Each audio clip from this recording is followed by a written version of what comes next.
किराना store शुरू करने के लिए क्या क्या ज़रूरी बातें हैं। किराना स्टोर शुरू करने के बाद क्या क्या आप लोगों को प्रॉब्लम फेस करनी पड़ेगी, क्या क्या दिक्कतें आने वाली हैं एक दुकानदार को। आज की वीडियो में यही लेके आया हूँ कि किराना की दुकान तो कर तो ली, बहुत से मेरे भाइयों को नॉलेज नहीं होती कि उसके बाद आप लोगों को प्रॉब्लम क्या क्या आने वाली है। इसी टॉपिक पे आज वीडियो होने वाली है। नमस्कार दोस्तों, मैं आपका होस्ट रवि रविंदर मेरे यूट्यूब चैनल रवि किराना बिजनेस में आप लोगों का स्वागत करता हूँ। दोस्तों, आज की जो वीडियो होने वाली है वो यही होने वाली है कि किराना की दुकान करने के बाद या किराना स्टोर करने के बाद आप लोगों को क्या क्या प्रॉब्लम्स फेस करनी पड़ेंगी। तो देर ना करते हुए वीडियो करता हूँ शुरू। दोस्तों, मैंने ऐसे 5 पॉइंट नोट किए हुए हैं जो आप लोगों के साथ शेयर करने वाला हूँ मैं। और सबसे पहला पॉइंट ले लेता हूँ मैं दुकान के सामान की नॉलेज का। होता क्या है कि आप लोगों को, सभी को, आप लोगों के, इसमें मैं भी आ गया, कोई भी आ गया, पैसे हैं, दुकान कर ली हमने, नॉलेज दुकान की है नहीं। अब होगा क्या, कस्टमर आएगा सामान लेने और आप लोगों को उस सामान की नॉलेज है नहीं। कुछ भी सामान लगा लिए, हल्दी लगा लिए, आपको ये नहीं पता होगा ये आपको कितने की पड़ी हुई है और आपको बेचनी कितने की है। फिर कैसे काम चलेगा? कस्टमर क्या सोचेगा? कस्टमर तो रोज़ आएगा, उसको एक हल्दी का पैकेट चाहे नमक जो भी कुछ है, ये तो फॉर एग्जांपल बता रहा हूँ मैं, कुछ भी सामान है उसको एक सामान चाहिएगा। आप लोगों को वो सामान 10 रुपये का पड़ा हुआ है, MRP उस पर 20 रुपये, आपने उसको 15 का बेच दिया। आपने सोचा कि उसके 5 रुपये मैंने डिस्काउंट कर दिया, लेकिन ऐसा नहीं है। वो आइटम अगर 12 रुपये का होगा, वो कस्टमर को रोज़ लेना है, 11 या 12 रुपये का लेता होगा वो कस्टमर। स्टार्टिंग में ही आप कस्टमर को ख़राब कर दोगे, दुकान चलेगी ही नहीं या आपका स्टोर चलेगा ही नहीं। क्यों नहीं चलेगा? आपने उसको महंगा दे दिया। महंगा कैसे दे दिया? आपको नॉलेज ही नहीं है दुकान की। तो सबसे मेरा पहला पॉइंट यही है कि दुकान की नॉलेज बहुत ज़रूरी है। कोई भी काम कर लो, किसी भी चीज़ की दुकान कर लो, आप लोगों को नॉलेज उसकी होनी चाहिए। बगैर नॉलेज कुछ भी नहीं कर सकते आप।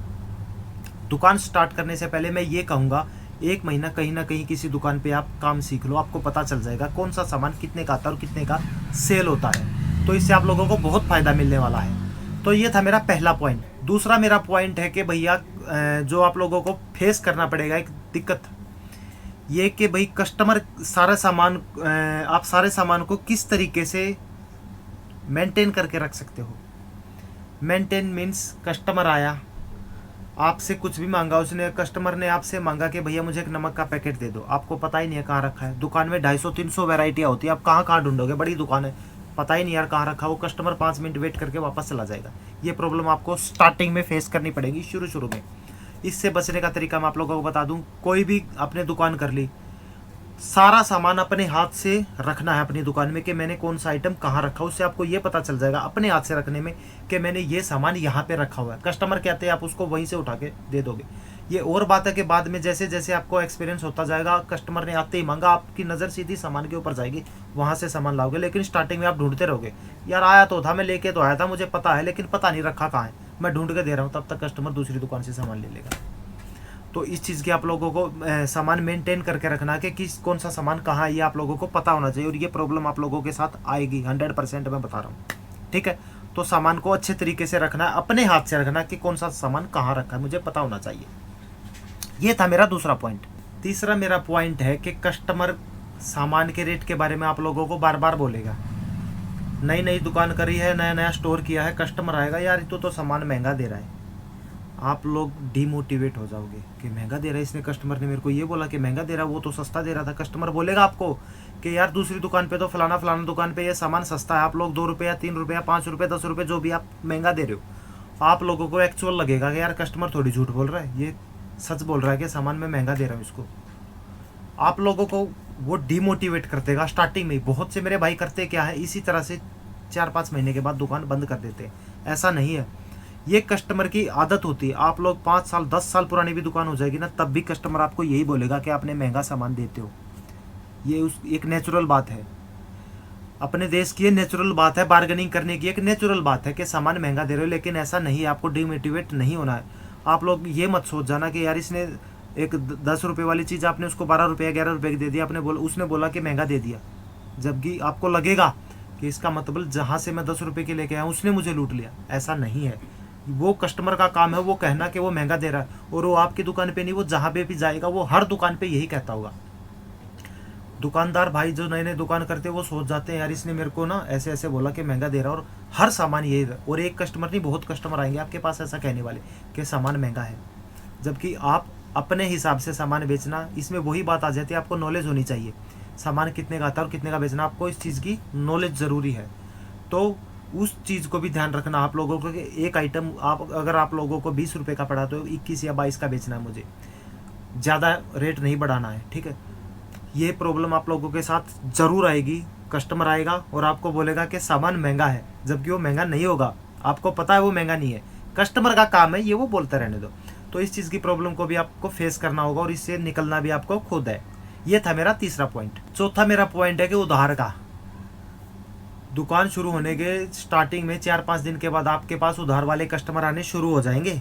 आपको बोलेंगे कि भैया सामान दे दो, लिख लेना, मैं 2-4 दिन के बाद आपको दे दूंगा, मेरा नाम लिख लो, खाता चला लो। वो प्रॉब्लम आपके सामने आएगी। अब यार उधार तो होगी। मैं एक बात बता दूं, किराना की दुकान में 100 से 101% बोलता हूं, बल्कि मैं 101% किराना की दुकान में उधार होगी। कोई कितना ही समझदार बन लेना, लेकिन किराना की दुकान बगैर उधार के नहीं चलेगी। इससे बचे कैसे, मैं बता देता हूं अब आप लोगों को। स्टार्टिंग में आपने दुकान करी, शुरू से ही बचना इस उधार से। अगर आपने एक बार इस उधार के दलदल में घुस गए तो आप फंस गए। आपकी आधी उधार तो वैसे मर जाएगी। इस दलदल में फंसो ही मत, स्टार्टिंग में ही, शुरू से ही आप लोग कस्टमर को मना करो। कस्टमर आया, उसने बोला कि भैया मैं ये सामान ना कल मेरा खाता लिख लो और उधार चालू कर लो। उसको बोलना सर मैं किसी की उधार नहीं करता, मेरे पास ऐसी कोई बुक नहीं है कि मैं जिसमें आप लोगों की उधार लिख पाऊँ, मैं किसी की उधार नहीं करता। वो क्या बोलेगा कि ठीक है बुक में लिख लो, फिर मैं कोई किताब लिखूँ। आप उसको बोलना कि सर मैंने कोई उधार की बुक ही नहीं बना रखी, आप एक काम करो, आप ये सामान ले जाइए, कोई बात नहीं, आप इसका पैसा कल दे जाइए, मैं लिखता नहीं हूँ, मैं याद रखूँगा। आप उसको ये बोलना। अगर आपने एक बार उसको उसके सामने कॉपी में उधार लिख दी तो आप फंस गए। वो दूसरी बार भी उधार ले जाएगा, तीसरी बार भी उधार, ऐसे करते करते वो पूरा 1-2 महीने के बाद आपको पैसा देगा और वो भी पूरे पैसे नहीं देगा। तो उधार के दलदल में आप फंस जाओगे। इससे बचने का यही तरीका कि शुरू से ही उसको मना कर दो, स्टार्टिंग में उसको मना कर दो कि भैया उधार में देता ही नहीं।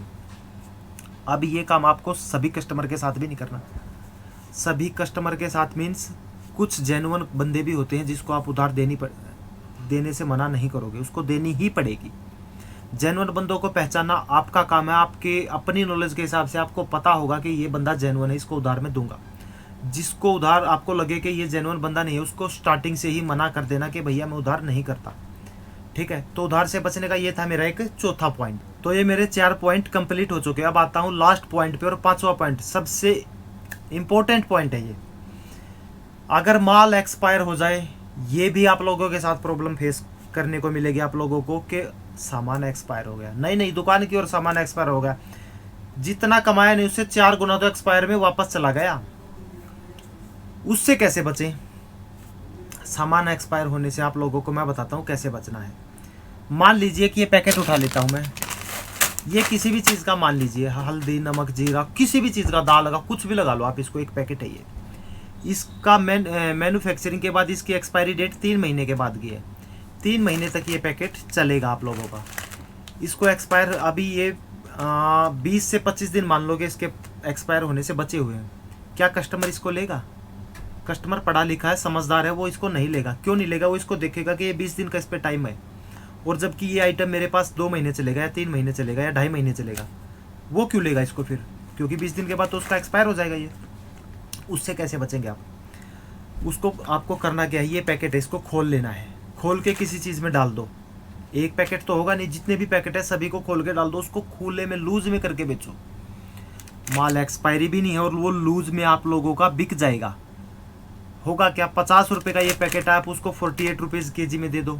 अगर 50 रुपये केजी के हिसाब से ये है तो आप इसको 48 रुपये केजी के हिसाब से दे दो, 45 रुपये केजी के हिसाब से दे दो, लेकिन आपका माल एक्सपायर नहीं होगा।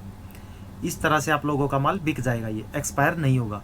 और दूसरा बता देता हूँ मैं, कोई भी माल रखो, ब्रांडेड माल रखो, लोकल माल मत रखो। ब्रांडेड की खासियत बता देता हूँ मैं आप लोगों को। किसी भी ब्रांड का आप आइटम लोगे ना, अगर आपका माल बच गया तो वो वापस हो जाएगा, आपका नुकसान नहीं होगा। वापस मीन्स ये मत सोचना कि आपने 2 पेटी ले ली तो 1 पेटी बिक गई और 1 पेटी वापस कर दूँ क्योंकि ये एक्सपायर होगी, बच गई। ऐसा नहीं है। कोई भी कंपनी 10 से 15% ही आपका माल वापस लेगी। आप मान के चलिए कि भाई 1 पेटी ले ली तो उसमें से आपके अगर 1 पेटी में अगर 10 पैकेट है तो उसमें से अगर 2-3 पैकेट बच गए तो वो तब भी ले लेगी। लेकिन 10 के 10 अगर आप उसको वापस करोगे तो वो नहीं लेंगे। उसका फ़ायदा क्या हुआ आप लोगों को फिर सामान देने का? तो कहने का मतलब है ब्रांड का आइटम रखो, सारी चीज़ ब्रांडेड रखनी है, जिससे आपका माल एक्सपायर हो भी गया तो वो वापस हो जाएगा, आप लोगों का नुकसान नहीं होगा। और एक बात बता दूं मैं, ब्रांडेड माल रखने का फ़ायदा और भी एक चीज़ है, ब्रांडेड माल बिकेगा भी ज़्यादा, दुकान आपकी अच्छी भी चलेगी। और एक चीज़ बता दूँ आप लोगों को, होता क्या है, नई नई दुकान तो शुरू कर दी, ये एक्सपायर माल होने वाला एक दिक्कत यहाँ से भी शुरू होती है। जो मैंने पहला पॉइंट बताया नॉलेज, जो मैंने पहला पॉइंट बताया ना कि सामान की नॉलेज, वो इस पॉइंट से भी जुड़ा हुआ है। होता क्या है, नई नई दुकान शुरू कर दी, आप लोगों को पता है नहीं कि ये दुकान रूटीन में बिकने वाला और कौन सा सामान रूटीन में बिकने वाला और कौन सा सामान नहीं बिकने वाला है। आप करते क्या हो, जो रूटीन में बिकने वाला उसको भी उतनी क्वांटिटी में लेके आओगे और जो नहीं बिकने वाला उसको भी बराबर क्वांटिटी में ले आओगे, यानी कि दोनों को एक जितना माल भर दोगे आप दुकान में लाके। बिकने वाला तो बिक जाएगा और जो कभी कभी बिकता है वो आपका ऐसे ही बचा रहेगा, तो वो एक्सपायर होगा। उस चीज़ की भी नॉलेज होनी चाहिए आपको। जो कम बिकता है ना उसको कम ला के रखना है, और जो ज़्यादा बिकता है उसको आप ज़्यादा ला के रखो। तो मैंने स्टार्टिंग में जैसे बताया था, आपको दुकान की नॉलेज होनी चाहिए। वो चीज़ आपको यहाँ भी काम आने वाली है।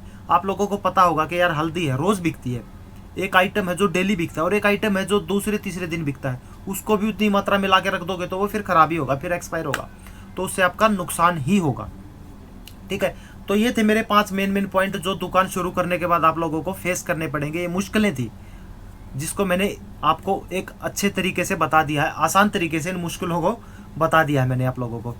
ठीक है, ये बातें मेरे ख्याल से कोई यूट्यूबर बताएगा नहीं, क्योंकि ये मेरा पर्सनल एक्सपीरियंस है, मैं इन चीज़ों को फेस कर चुका हूँ। तो मैं आप लोगों को अपना पर्सनल एक्सपीरियंस शेयर कर रहा हूँ, कोई यूट्यूबर नहीं बताएगा। क्यों बताएंगे कोई यूट्यूबर, क्योंकि उनको पता ही नहीं होगा। होता क्या है, एक यूट्यूबर ने आज किराना की दुकान बना दी, कल पर उसकी बता दी, मेडिकल स्टोर की बता दी, परसों कपड़े की बता दी, फिर बर्तन की बता दी। उसको एक्सपीरियंस क्या है, वो तो दुकान पे जाके बता देगा भैया ये सामान रखो। उसको इस चीज़ की नॉलेज बिल्कुल भी नहीं होगी, उसको अपने व्यूज़ से मतलब है। जबकि मेरा सबसे मेन पॉइंट ये, मेरी हर वीडियो देख लेना, आपको पूरी नॉलेजेबल वीडियो है मेरी, सारी जितनी भी है, मेरा पर्सनल एक्सपीरियंस होगा मेरी हर वीडियो में। ठीक है, आशा करता हूँ वीडियो अच्छी लगी होगी, 5 के 5 पॉइंट आप लोगों को समझ में आ गए होंगे। और अगर अच्छी लगी हो तो लाइक कर देना, चैनल को सब्सक्राइब कर देना। जैसे आप लोगों के कमेंट आएंगे उसी आधार पे नेक्स्ट वीडियो मेरी होने वाली है। आप लोगों को बहुत क्यूरी रहती है कि भाई मुझे इस टॉपिक पे वीडियो बनाओ, इस टॉपिक पे वीडियो बनाओ। मैं कहता हूँ कि आप कमेंट कीजिए, भर भर के कमेंट कीजिए, जिसके सबसे ज़्यादा कमेंट होंगे मुझे अच्छा लगे कि हाँ इस टॉपिक पे एक्चुअल में इस चीज़ की ज़रूरत है, तो मैं उस चीज़ पे वीडियो बनाऊँगा। ठीक है, तो चैनल को सब्सक्राइब कर दिएगा। मिलता हूँ नेक्स्ट वीडियो में, तब तक के लिए नमस्कार।